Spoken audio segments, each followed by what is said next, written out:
Cranial nerve disorders are often classified as peripheral neuropathies. The 12 pair of cranial nerves are considered the peripheral nerves of the brain.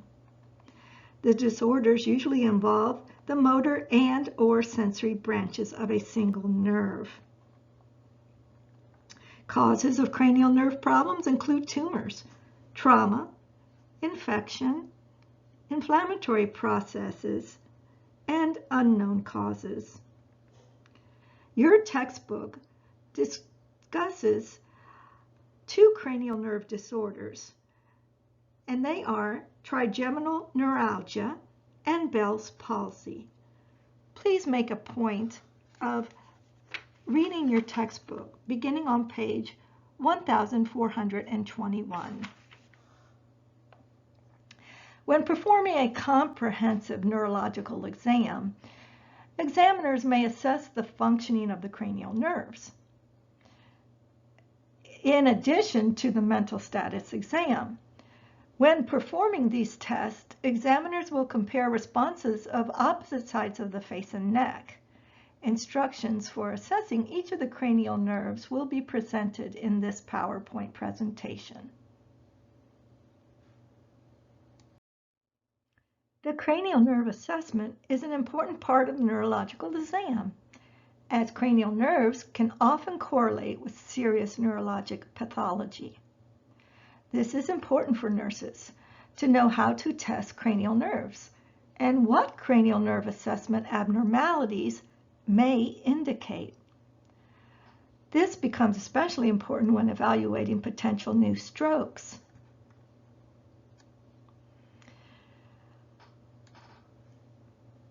Cranial nerves are important in testing a patient's neurological status. As we said earlier, an abnormality in a cranial nerve can indicate a central lesion, such as a stroke, tumor, or bleed. Every nurse should at least know how to do a basic cranial nerve assessment. In particular, you'll want to know how to assess for visual acuity and pupillary light reflex. When evaluating a stroke, the National Institute of Health Stroke Scale is a method to evaluate the severity of a stroke.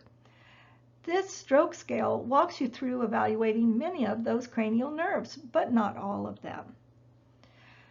So as a nurse, you will want to feel confident when you chart that your patient's cranial nerves 2 through 12 are grossly intact.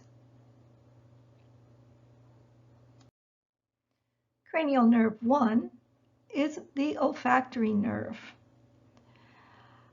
Ask the patient to identify a common odor, such as coffee or peppermint, with their eyes closed.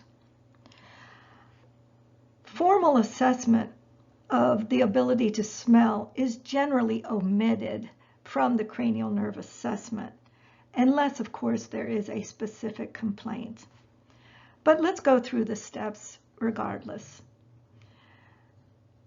Ask the patient to close one nostril, as each nostril is checked separately. They can push on the outside of one of the nares, occluding that side that is not to be tested. Have the patient close their eyes. Make sure that the patient is able to inhale and exhale through the open nostril. And then present a small test tube filled with something that has a distinct and common odor, such as ground coffee, to the open nostril.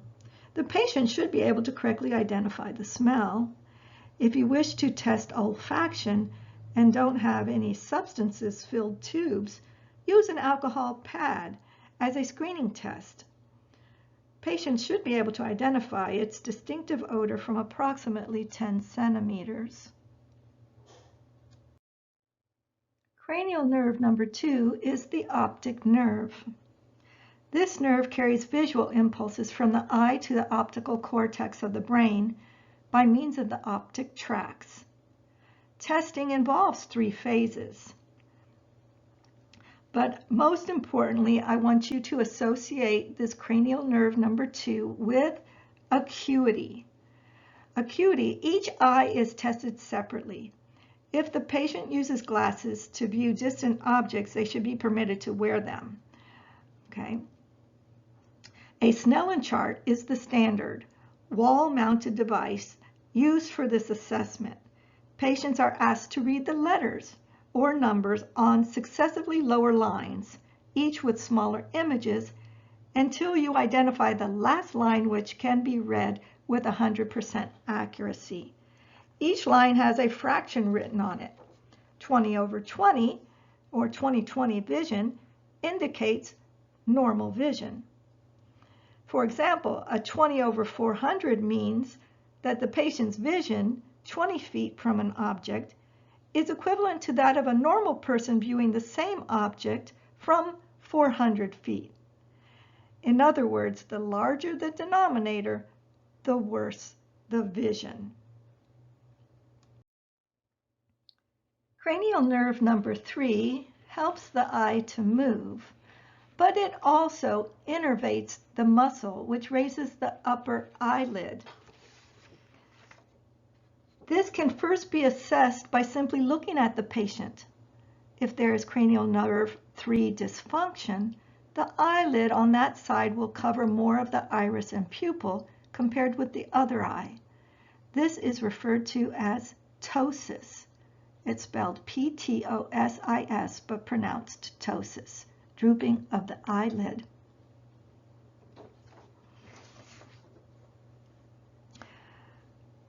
And remember that ptosis refers to drooping of the eyelid and may be a sign of dysfunction if present. Cranial nerves 3, 4, and 6 are tested together. This is cranial nerve number 3 is the oculomotor nerve, cranial nerve number 4 is the trochlear nerve, and cranial nerve 6 is abducens. We test this by testing eye movement. If there is weakness or paralysis of one of the eye muscles, the eyes do not move together, and the patient has a disconjugate gaze.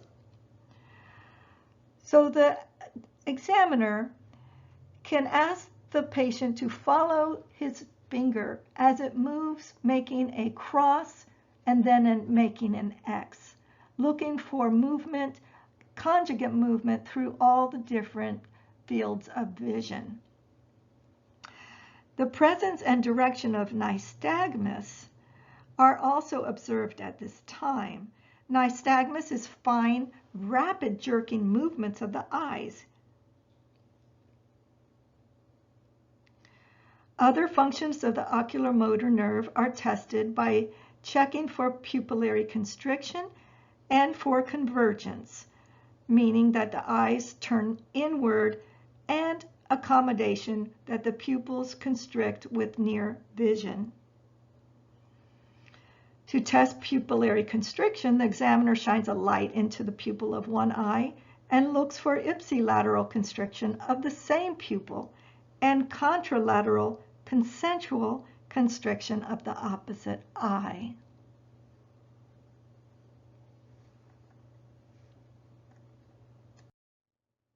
Cranial nerve number 5 is the trigeminal nerve.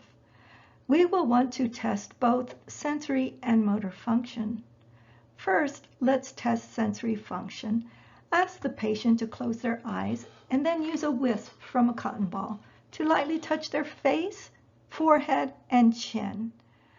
Instruct the patient to say "now" every time they feel the placement of the cotton wisp.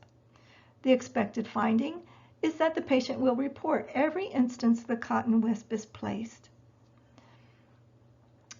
For testing motor function, ask the patient to clench their teeth tightly while bilaterally palpating the masseter muscles of the jaw for strength. Ask the patient to open and close their mouth several times while observing muscle symmetry.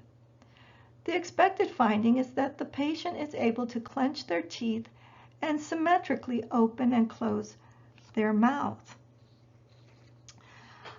A brief word here about trigeminal neuralgia. because, as it implies with the word trigeminal, this involves cranial nerve number 5. Another name for trigeminal neuralgia is tic douloureux. It's characterized by sudden, unusually unilateral, severe, brief, stabbing, recurrent episodes of pain in the distribution of the trigeminal nerve. It does occur in about 12 per 100,000 Americans each year, and trigeminal neuralgia affects more women than men. It occurs most often in people over the age of 50.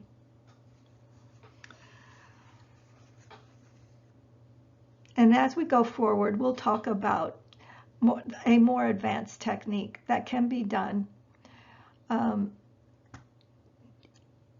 to assess the corneal reflex in a comatose patient. So that'll be on the next slide. The corneal reflex involves both cranial nerve number 5 and cranial nerve number 7, and is only for patients with decreased level of consciousness, or perhaps they are comatose. The examiner applies a cotton wisp strand to the cornea, eliciting response of the cranial nerve number 7, a blink. Okay, so cranial nerve number 5 is for assessing sensation. Can they feel it, touch the cornea? And cranial nerve 7, is it followed by a blink? Okay, together it allows us to evaluate the functioning of the brainstem. If the patient blinks, then we know that there is integrity of the brainstem at the level of the pons. If they do not blink, then we have dysfunction. Our brainstem is not intact at the level of the pons. Cranial nerve number 7 is the facial nerve. The examiner should note any asymmetry in the facial movements because they can indicate damage to the facial nerve. This nerve innervates muscles of facial expression. So we ask the patient to smile, to show their teeth, to close both eyes, puff their cheeks, frown, or raise their eyebrows. We are looking for symmetry and strength of facial muscles.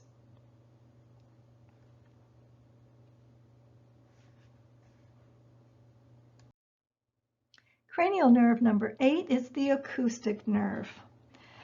And we will test for auditory function by performing the whispered voice test. The whispered voice test is a simple test for detecting hearing impairment if it's done accurately. Okay, so stand at arm's length behind the patient so that they can't read your lips. And we're going to assess each ear individually, so they should occlude the non-testing ear with their finger. And whisper in as quiet a voice as possible, maybe a combination of numbers and letters, for example, 4K2, and then ask the patient to repeat that sequence. If the patient responds correctly, hearing is considered normal. If the patient responds incorrectly, the test is repeated using a different number or letter combination.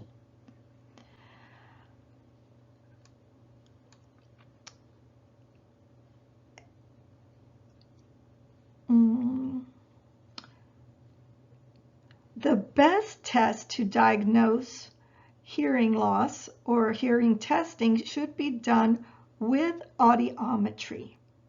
Okay? So detecting any type of or diagnosing a hearing problem is best done with audiometry, which is a hearing test. Okay. Also, what this slide shows is an acoustic neuroma, which is a rare cause of unilateral hearing loss, dizziness, as well as rarely other symptoms related to the brain. And acoustic neuroma is a swelling of cranial nerve number 8, which is located, as you can see in the picture, just under the facial nerve.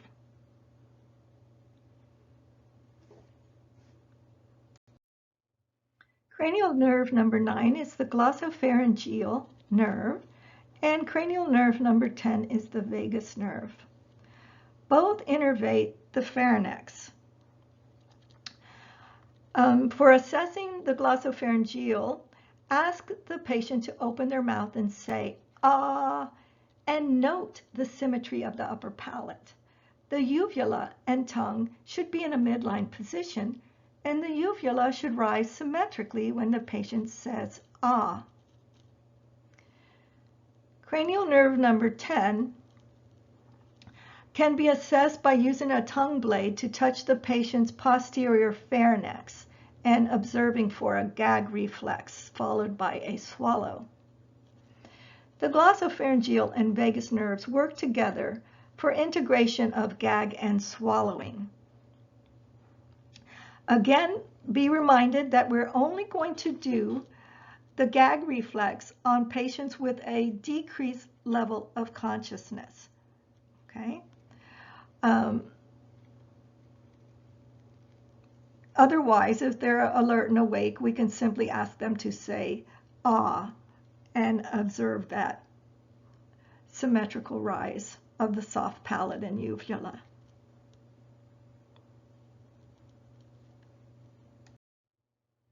Cranial nerve number 11 is the spinal accessory nerve, and it is primarily a motor nerve.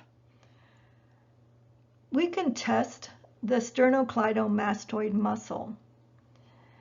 Face the patient and place your palm laterally on the patient's cheek. Ask the patient to turn their head to the same side while resisting the pressure you are exerting in the opposite direction. And observe and palpate the sternocleidomastoid with your hand. And then reverse the procedure for the other sternocleidomastoid muscle. We can also test the trapezius muscle by asking the patient to face away from you and observe the shoulder shrugging that can occur.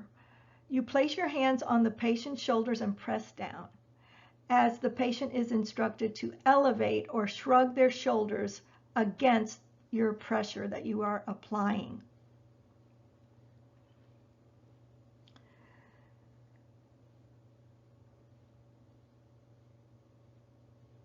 And the ease of motion of these muscles would deteriorate should there be any damage to the accessory nerve.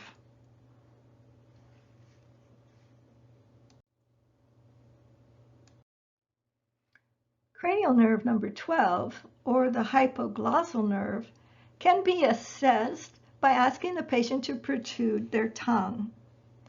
If there is unilateral weakness present, the tongue will point to the affected side due to the unopposed action of the normal muscle.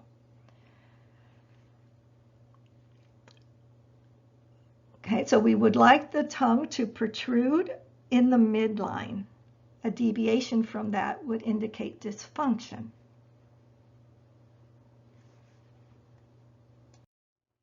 And finally, here on this last slide, we see a picture of cranial nerve man, which is a nice study tip for helping us memorize the cranial nerves and their names. For example, we see the number 7. Cranial nerve number 7 makes up the face of cranial nerve man, and it is the facial nerve. Cranial nerve number 8 makes up the ears. So we have the acoustic nerve, and we assess it with hearing. We assess hearing with cranial nerve number 8. And you can just, and one more example, cranial nerve number 11 makes up the shoulders. So we know that we could assess that through the shrugging action against our hands pushing down on their shoulders. So this is a nice little tool that we can use to help us in our studying for this.